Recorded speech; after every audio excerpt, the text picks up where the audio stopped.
नमस्कार,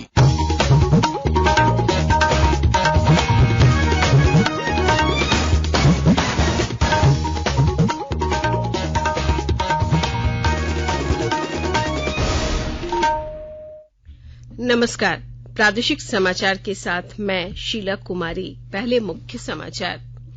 केंद्रीय मंत्रिमंडल ने 15 जुलाई से 75 दिनों तक 18 वर्ष से अधिक उम्र वाले नागरिकों को कोविड का बूस्टर डोज निःशुल्क उपलब्ध कराने का लिया निर्णय। यूजीसी ने स्नातक पाठ्यक्रमों में प्रवेश की तिथियां निर्धारित करने के लिए उच्च शिक्षण संस्थानों को जारी किया निर्देश। प्रवर्तन निदेशालय ने हेमंत सोरेन के विधायक प्रतिनिधि पंकज मिश्रा को फिर भेजा समन। 15 जुलाई को पूछताछ के लिए बुलाया। और विश्व प्रसिद्ध श्रावणी मेले का कृषि मंत्री बादल और सांसद निशिकांत दुबे ने किया उद्घाटन। कांवरियों की सुविधा पर विशेष ध्यान। और अब समाचार विस्तार से। प्रधानमंत्री नरेंद्र मोदी कल भारत, इजरायल, संयुक्त अरब अमीरात और अमेरिका के समूह I2U2 के नेताओं के पहले शिखर सम्मेलन में हिस्सा लेंगे।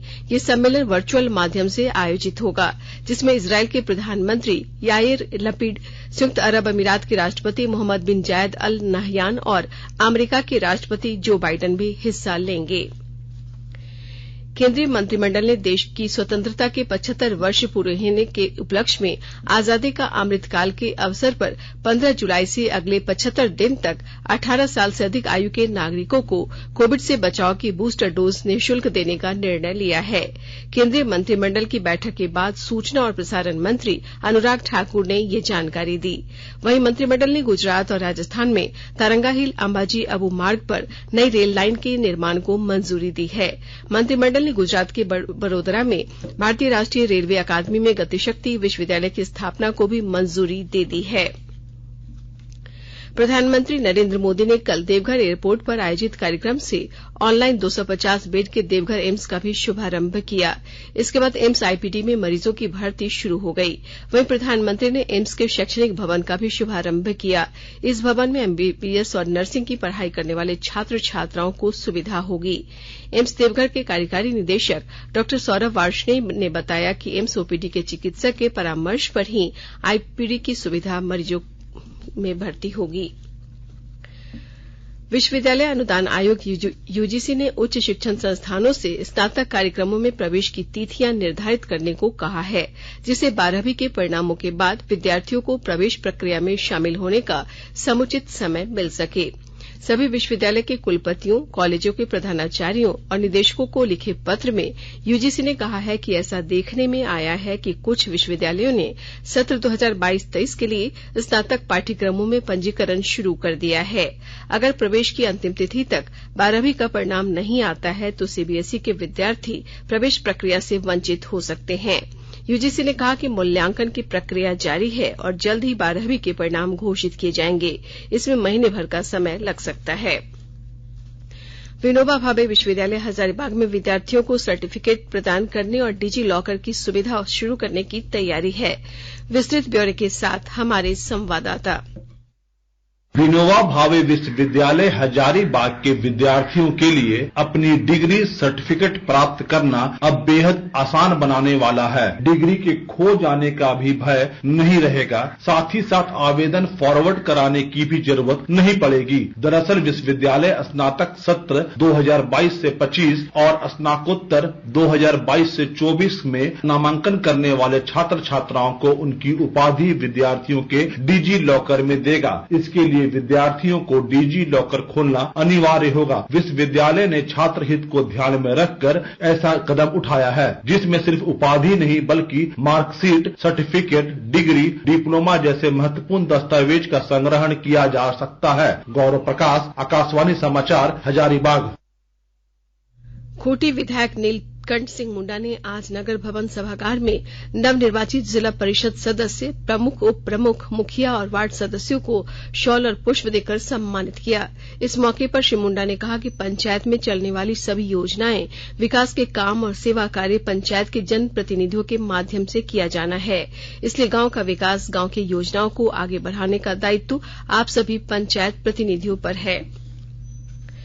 राज्य भर में पिछले 24 घंटे के दौरान 162 नए कोरोना मरीज मिले हैं। इसी के साथ झारखंड में कोरोना के सक्रिय मामलों की संख्या बढ़कर 800 पहुंच गई है। इनमें सबसे अधिक रांची जिले के 313 सक्रिय मामले शामिल हैं। राज्य में कोरोना से पूर्वी सिंहभूम से एक मरीज की मौत हुई है। वहीं दूसरी ओर बीते 24 घंटे के दौरान कोरोना से 64 मरीज स्वस्थ हुए हैं। झारखंड में कोरोना का रिकवरी रेट 98.59% और मृत्यु दर 1.21% है। आकाशवाणी के ताजा तरीन समाचारों के लिए आप हमारी वेबसाइट newsonair.com पर लॉग ऑन कर सकते हैं। ताजा समाचार Twitter handle @AIR news alerts और Facebook page All India Radio news पर भी उपलब्ध है। आप प्रादेशिक समाचार एकांश के ट्विटर हैंडल @AIR न्यूज _ और फेसबुक, इंस्टाग्राम पेज तथा YouTube channel AIR news Ranchi पर भी हमारे बुलेटिन सुन सकते हैं। प्रादेशिक समाचार आप आकाशवाणी रांची से सुन रहे हैं और अब पेश है कोरोना से बचाव के कुछ संदेश। चलो मिलकर एक शुरुआत करें, चलो एक फैसला आज करें, मास्क नहीं तो टोकेंगे, कोरोना को रोकेंगे, चलो एक वादा करते हैं, चलो कुछ वादा करते हैं, मास्क नहीं तो टोकेंगे, कोरोना को रोकेंगे। भारत सरकार द्वारा जनहित में जारी। कोविड-19 से बचाव और सुरक्षित रहने के 3 उपाय। मास्क लगाएं, 2 गज दूरी है जरूरी, सुरक्षित दूरी रखें, हाथ और मुंह साफ रखें।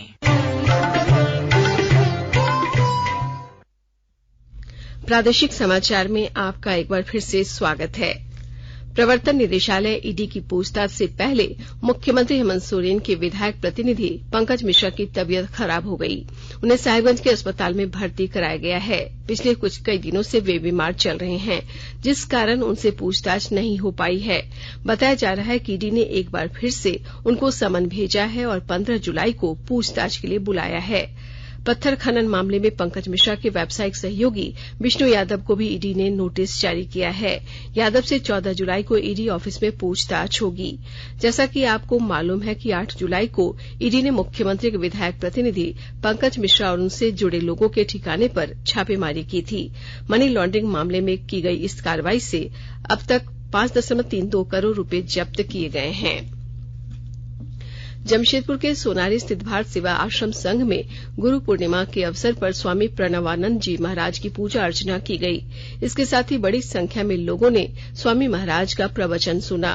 वहीं दूसरी ओर जमशेदपुर पूर्वी के विधायक और पूर्व मंत्री सरयू राय ने गुरु पूर्णिमा के मौके पर आज बारीडीह स्थित भारतीय जनमोर्चा कार्यालय में रामार्चा पूजा की। पूर्व मध्य रेलवे के प्रधान खूंटा स्टेशन पर जन आंदोलन के कारण रांची रेल मंडल से चलने वाली कई ट्रेनों के मार्ग और समय में परिवर्तन किया गया है। दुमका रांची एक्सप्रेस और वर्धमान हटिया मेमू एक्सप्रेस आज बदले हुए रूट आसनसोल आद्रा होकर चलेगी। वहीं लिंक रैंक के विलंब से चलने के कारण भागलपुर से रांची आने वाली वनांचल एक्सप्रेस आज अपने निर्धारित समय शाम 7:05 की जगह रात 10 बजे भागलपुर से खुलेगी। पटना हटिया पाटलिपुत्र एक्सप्रेस भी 3 घंटे की देरी से शाम 6:15 पर पटना से चली है। और अब सुनते हैं अमृत महोत्सव क्विज। आजादी का अमृत महोत्सव।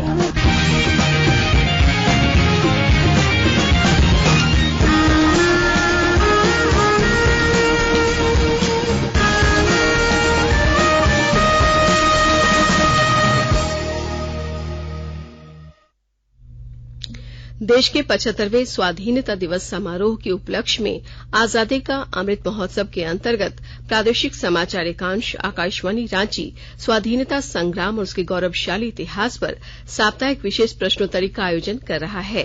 ये क्विज 15 अगस्त 2022 तक प्रत्येक बुधवार को शाम 7 बजे प्रसारित होने वाले प्रादेशिक समाचार में शामिल होगा। सेंट्रल कोलफील्ड्स लिमिटेड और mission blue foundation Amrit Mahotsav quiz में आकाशवाणी समाचार रांची के साथ सहयोगी के रूप में शामिल है। आज का प्रश्न है, टाना भगत किस वर्ष अपनी मांग गांधी जी के नेतृत्व में कांग्रेस के मंच से उठाने के लिए राजी हुए थे? प्रश्न एक बार फिर सुन लें। टाना भगत किस वर्ष अपनी मांग गांधी जी के नेतृत्व में कांग्रेस के मंच से उठाने के लिए राजी हुए थे? श्रोता अपने उत्तर ईमेल के माध्यम से rnuairranchi.amrit@gmail.com पर कल शाम 5 बजे तक भेज सकते हैं। आप जवाब के साथ अपना नाम, पता, फोटो और फोन नंबर भी भेजें ताकि लकी विजेता बनने पर आपका ई प्रमाण पत्र और पुरस्कार आप तक पहुंचाया जा सके। विजेता की घोषणा कल शाम 7 बजे प्रसारित होने वाले प्रादेशिक समाचार में की जाएगी। मुख्यमंत्री हेमंत सोरेन के निजी सहायक अशोक कुमार सिन्हा का आज रिम्स में इलाज के दौरान निधन हो गया। श्री सिन्हा मुख्यमंत्री आवासीय कार्यालय में मुख्यमंत्री के निजी सहायक के पद पर कार्यरत थे। मुख्यमंत्री हेमंत सोरेन ने शोक व्यक्त करते हुए कहा कि श्री सिन्हा का निधन मेरे और मेरे परिवार के लिए व्यक्तिगत और अपूरणीय क्षति है। ईश्वर दिवंगत आत्मा को अपने श्री चरणों में स्थान दे तथा शोक संतप्त परिजनों को इस दुख को सहन करने की शक्ति प्रदान करें। मुख्यमंत्री ने दिवंगत श्री सिन्हा के मोरहाबादी स्थित आवास पहुंचकर उनके पार्थिव शरीर पर पुष्प चक्र अर्पित कर उन्हें श्रद्धांजलि दी। पलामू जिले के हरिहरगंज शहरी क्षेत्र के सतगावा निवासी भाजपा नेता सूर्यांशु सिंह की कार पर कल रात अपराधियों ने फायरिंग की। इस घटना में भाजपा नेता बाल बाल बच गए। घटना की सूचना पाकर पुलिस मामले की छानबीन कर रही है। देवघर के विश्व प्रसिद्ध श्रावणी मेले का उद्घाटन राज्य के कृषि मंत्री बादल पत्रलेख और स्थानीय सांसद निशिकांत दुबे ने आज संयुक्त रूप से किया। झारखंड प्रवेश द्वार दर्दमारा के पास विधिवत उद्घाटन के साथ ही श्रावणी मेले में कांवरियों के आगमन का सिलसिला शुरू हो गया है। कोरोना काल के कारण 2 साल के बाद श्रावणी मेले का आयोजन किया जा रहा है, जिसे लेकर श्रद्धालुओं में उत्साह है। भारत एक दिवसीय मैचों की श्रृंखला के पहले मैच में ओवल में इंग्लैंड पर शानदार जीत के बाद आईसीसी एक दिवसीय रैंकिंग में तीसरे स्थान पर पहुंच गया है। न्यूजीलैंड पहले, इंग्लैंड दूसरे स्थान पर है। पाकिस्तान खिसक कर चौथे स्थान पर पहुंच गया है। अंत में संक्षिप्त खबरें एक बार फिर। राज्य मंत्रिपरिषद की बैठक 15 जुलाई को रांची स्थित प्रोजेक्ट भवन में होगी। इसे लेकर मंत्रिमंडल, सचिवालय और निगरानी विभाग द्वारा सूचना जारी कर दी गई है। हजारीबाग के सांसद जयंत सिन्हा ने बड़कागांव बालिका उच्च विद्यालय में आज कोरोना से बचाव को लेकर सुरक्षा किट का वितरण किया। इस दौरान उन्होंने बच्चों से वैक्सीन लगाने और कोरोना से बचाव के टिप्स भी दिए। गोड्डा जिले के मुफस्सिल थाना क्षेत्र से पुलिस ने एक नाबालिग लड़की का शव कुएं से बरामद किया है। पलामू के उपायुक्त आंजेन युलू दोड्डे ने आज पदभार ग्रहण किया। इस मौके पर उन्होंने कहा कि ग्रामीण विकास और नक्सल उन्मूलन पर उनका विशेष ध्यान रहेगा। कोडरमा गिरिडीह मुख्य मार्ग के जलबाबाद के पास हुई सड़क दुर्घटना में 3 लोग घायल हो गए। घायलों में 2 की हालत गंभीर है, जिन्हें रिम्स रेफर कर दिया गया है। गुमला के सिसई प्रखंड मुख्यालय स्थित ललित उरांव स्टेडियम में आज प्रखंड स्तरीय सुब्रतो मुखर्जी फुटबॉल प्रतियोगिता की शुरुआत हुई। अंत में मुख्य समाचार एक बार फिर। केंद्रीय मंत्रिमंडल ने 15 जुलाई से 75 दिनों तक 18 वर्ष से अधिक उम्र वाले नागरिकों को कोविड का बूस्टर डोज निःशुल्क उपलब्ध कराने का लिया निर्णय। यूजीसी ने स्नातक पाठ्यक्रमों में प्रवेश की तिथियां निर्धारित करने के लिए उच्च शिक्षण संस्थानों को जारी किया निर्देश। प्रवर्तन निदेशालय ने हेमंत सोरेन के विधायक प्रतिनिधि पंकज मिश्रा को फिर भेजा समन। 15 जुलाई को पूछताछ के लिए बुलाया। और विश्व प्रसिद्ध श्रावणी मेले का कृषि मंत्री बादल और सांसद निशिकांत दुबे ने किया उद्घाटन। कांवरियों की सुविधा पर विशेष ध्यान।